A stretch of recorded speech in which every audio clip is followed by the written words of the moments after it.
Assalamualaikum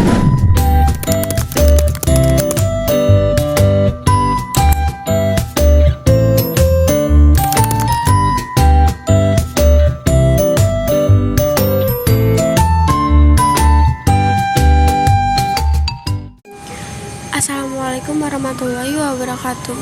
Abdi di dieu bade nyaritakeun dongeng sakadang kuya jeung sakadang monyet ngala cabe. Ibu guru pangajar basa Sunda anu dipika hormat ku simkuring sareng rerencangan sadayana anu dipika cinta ku simkuring. Sakitu heula bade ngenalkeun diri. Nami abdi Bila Alfati Trifasidi ti kelas TKJ 3. Dangukeun geura kieu caritana. Monyet jeung kuya ngala cabe ka kebon patani. Monyet buru-buru ngahakan cabe anu geus beureum.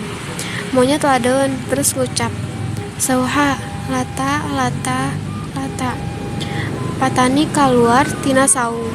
Monyet lumpat sadengkeun kuya katewak sabab lumpatna boyot. Geus kitu, kuya ku patani di kurungan. Cenah isukna rek dipeuncit. Peutingna monyet ngadatangan kuya. Kuya nyaritakeun ka monyet, yen manehna rek dikawinkeun ka anak patani.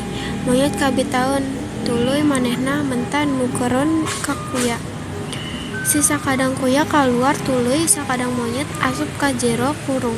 Isukna patani ngasa bedog maksudna rek muncit kuya anu di kurungan. Monyet tereuas ngadengeul patani rek muncit saton di kurungan. Loba akal monyet papahehan dina jero kurung. Barang patani muka kurung, patani reueus bab di jero kurung lain kuya. Tapi monyet paeh.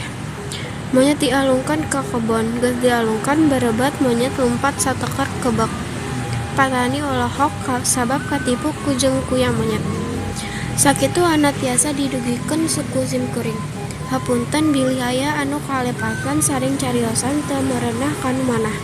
Hatur nuhun kanu sadayana parhatosanana.